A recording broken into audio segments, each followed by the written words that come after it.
This is TWiT.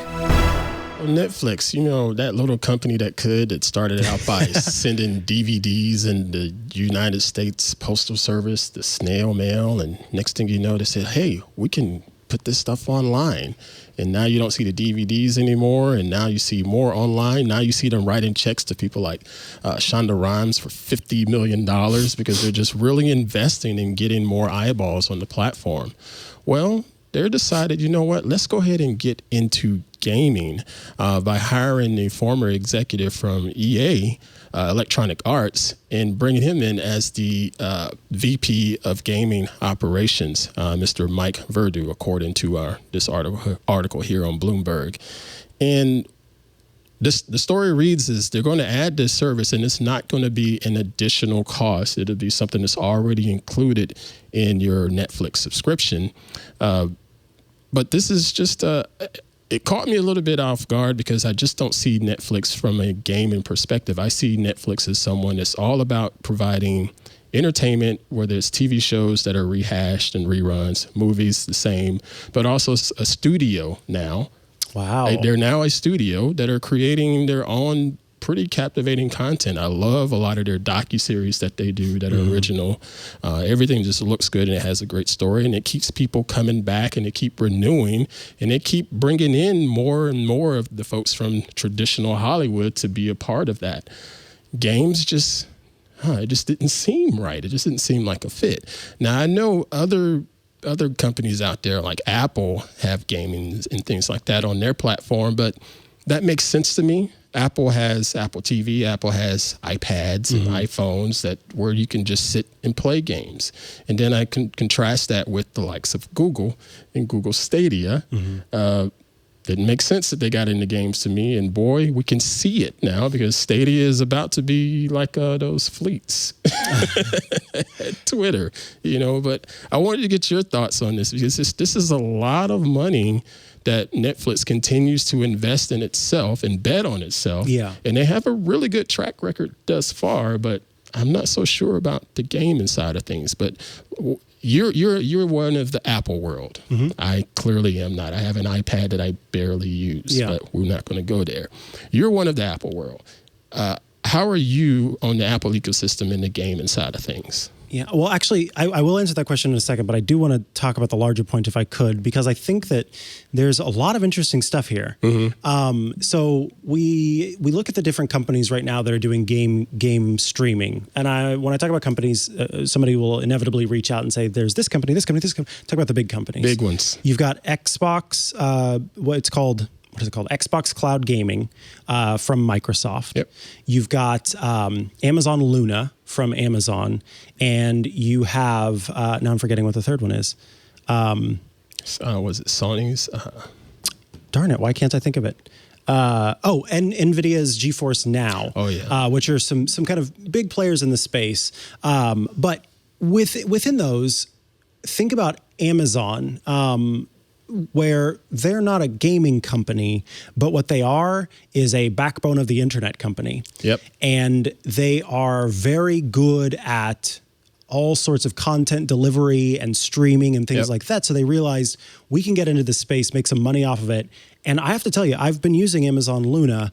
It is solid and it works very well. I play because I've somehow turned into a gamer. It's really weird and I don't understand it. But who am I sitting next to? I know. What the I don't heck? know me either, but I've been playing Assassin's Creed Valhalla on Amazon Luna on my Mac, and it's beautiful. Wow. And essentially all it is it's streaming video to your device, and the video is interactive because the stuff's happening, away in the cloud. Right. And so even though Amazon isn't on its face a gaming company, they pull that off really well.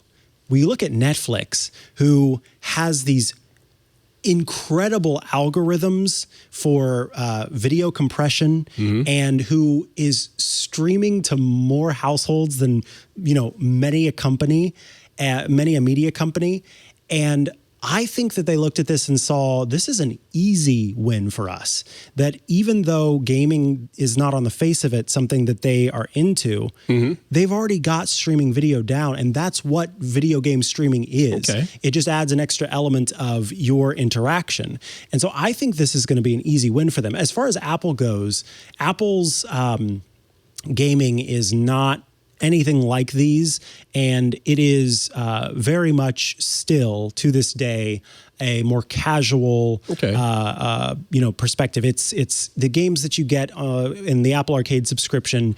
You download them to your device, and in fact, that's part of the and that's actually part of the benefit that they go for. They say you can play these offline so that you don't need to be connected, and it's a privacy consideration there too, where the games aren't constantly paying attention to your activity. Right. But in doing so, it attracts a certain type of developer, a certain type of game creator. And so you do get these almost very specific type of games that aren't these big name AAA studio games. Whereas with these other platforms, Xbox, of course, is going to get Bethesda because it's, Microsoft. They are who they are. And you're going to get the standard games that you could play on Xbox. Oh, it was Stadia that I forgot to mention earlier. That's the one that I was thinking of. They don't really exist. This is the thing. This is the thing. Even though Stadia lost, I was just talking to Paul Thurrott about this, even though Stadia kind of got rid of some of their own stuff and it seemed like it was going down the drain, what Stadia did do is they've completely and drastically changed their I can't think of the word now. Kits, they're bringing in Microsoft. Well, but they're also changing the way that you can make money on the platform. Oh, that's right. They're doing it. It was from 30% now to 15% for the first 3 million. For the first 3 million, and then they're also they're doing an affiliate program. So if you have a Stadia Play Now button on your site, you can make like $10 off of each person who subscribes. And then there's a third thing where people who are streaming the games as part of a subscription as opposed to buying the games and streaming them, that will also earn those game manufacturers money as well. And so what I think Google is doing with Stadia is saying, we're not interested in creating games ourselves, but what we can do is make the platform that people use to access the games that they play from Steam or from an Ubisoft Plus subscription or what have you. So we're happy to be the doorway or the portal, so to speak, to get you to those games, but we don't want to worry about making a library ourselves. So while I think they are stepping away from the studio side of things, I do think that Stadia is going to be one of those platforms that lets you access same as Luna. Right. Luna is not about creating a bunch of games of their own and is more focused on being a solid platform. And in talking to Paul Thurrott, who's tested all of these, he's with me on saying that Amazon's Luna is one of the most solid because of the brilliant thing that they've done where the Amazon Luna controller, instead of it being a Bluetooth connection to your device or a wired connection to your device, which you can do both of those, so that when you make the controls move, then through your device, it sends those controls to the server and then the server responds and changes the video in that way. They've done this beautiful thing of making the controller connect to over Wi-Fi so that the controller is sending the signals to the cloud. And so then it is responsive in a way that you don't get if you have to route through the computer, then to the system, then back. Those things can both happen at the same time, and so you get a much more responsive system. Precisely, which is important for any kind of, especially I don't have any interest in playing shooters or anything like that, but people who play shooters, they need that millisecond lag to not be there.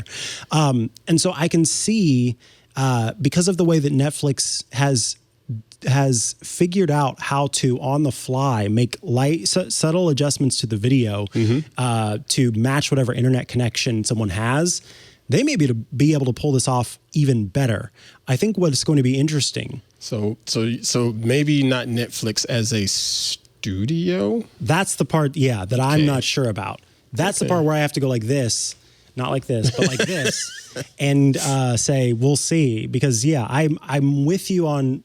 I don't know about that, and pouring a bunch of money into that could cost them money. I think that the best thing that these and of course I'm saying this speaking out of the side of my mouth, I don't know. No, you're speaking gospel. Based on what we've seen thus far, these companies that aren't traditionally studios or haven't traditionally had a foot in making games, they've all decided, you know what, maybe we'll leave that studio part and we'll just focus on being a way for people to play games online. Let Steam be the library where you get your games. Right. Let Bethesda do it. Let Ubisoft do it. Let those folks who know how to do it take care of that part. Right. We're just going to focus on this. At the same time, though, you hire the right people, and then maybe you can pull it off. You hire the right people, but maybe those people have relationships too that can sort of help pull in. I mean, if you've got an EA person and you can get the EA library on your platform, then you're already taking a step ahead of some of the others who don't have Electronic Arts as part of their platform.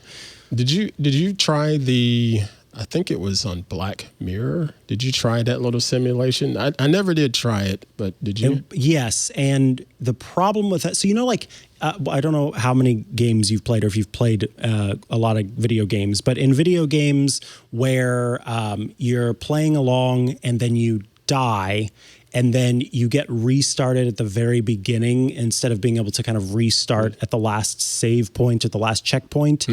That's a lot how that choose your own adventure system worked. It was very frustrating because you choose the wrong thing and you kind of can't get back to where you were before. Geez. So I didn't want to do it. When I had those choose your own adventure books, I just kept my finger, in place on the last part. And I'm like, oh no, I don't like this ending.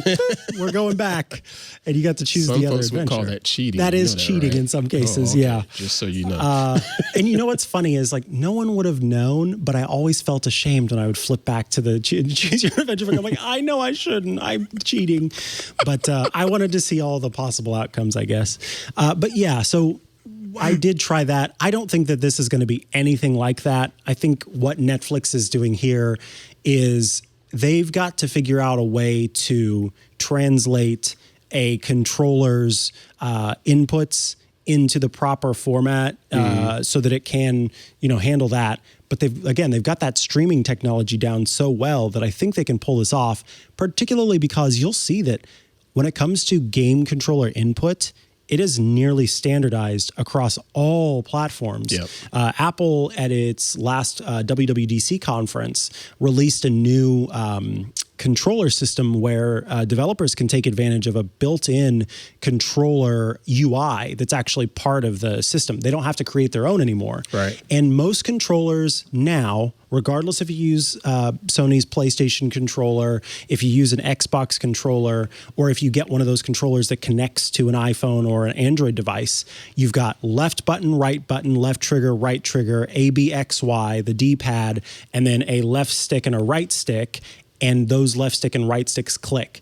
And that's the controller standard no matter what you're using. That, yeah. Everybody's got that. So if you can do that, then it becomes so much simpler. You're not having to do much translation of people's inputs, because then I just connect via Bluetooth to my MacBook Pro or whatever, and it knows when I hit the left trigger that's the left trigger. And then as long as Netflix can go, oh, he's hitting the left trigger, it doesn't matter what controller you're using or what phone you're using.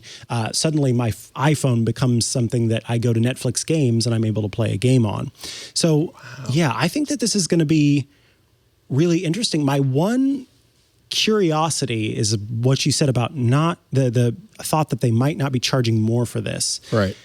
This seems like such an easy way to charge more, and a lot of people would go, if they got the right games, a lot of people would go, you know what? Yeah, I'll pay also, $2.99 extra for. Or maybe this is just a typical Netflix that says, okay, you know what? We're going to keep the prices here, but next year, in a year, we'll go up. Everybody's going to go up by 5% or something like that. Yeah. There's been a price increase for the last handful of years, but it hasn't been something terribly dramatic. So maybe that's part of their plan. Yeah. Oh, and I do want to, as Scooter X pointed out in the chat, that is what Paul was saying. Stadia, and Luna are the two that do the Wi-Fi controller to the system, as opposed to the other platforms which either do a local connection or a Bluetooth connection or something like that. So they've nailed it by doing that Wi-Fi connection. It makes for a whole different experience. It's really great. I just don't believe in Stadia. I had it for a little while. I had a pro account or whatever. They sent me a promo and all of that stuff, and just the performance of it on that Chromecast. I think it's a Chromecast Ultra. It just seemed a little too janky for me. I think with any of the gaming platforms, I don't know about the Chromecast itself, but is it Wi-Fi? It's Wi-Fi, but you can also connect an Ethernet cable. You can? To it. Did you? I didn't, because I would have to run the cable around the living room and all that. Dude, no. Right. And that's the thing, is that I will say, I should be clear that these have been solid when I'm Ethernet connected. Some of the games were fine. They're lower quality. So some of them were fine in using my Wi-Fi 6 router. Yep.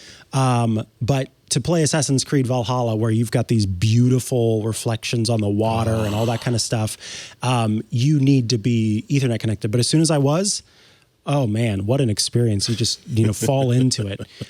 So yeah, you do. I think that all of these, they talk about, Wi-Fi, this sort of wireless experience, and they talk about 5G, and maybe someday, but I think not right now. But again, if anyone could nail it on that point, I mean, Netflix, you can connect with a string and a tin can and watch a Netflix show, because they've figured out how to properly do the video so that it does that. And I think that the rest of them often choose to optimize for visual quality over continued gameplay, unless you go in and change the settings. Right. And so Netflix, I think, they've never been ashamed to drop that quality in order to continue the stream, because I think that they've seen that people care more about their show just stopping and buffering. Yeah, buffering is the worst. Yeah, than just like a brief pause or just a brief change in the visual quality before it kind of resets and gets back to good. Yeah. So yeah, this is all going to be interesting, and I'm curious, with an EA person there, how well that's going to work for Netflix. So we'll see. And they're talking 2022, so this is right around the corner. So, oh man, don't tell me 2022 is right around the corner. It is. You are getting older, Mr. Sargent. Just face it, man. Just face it.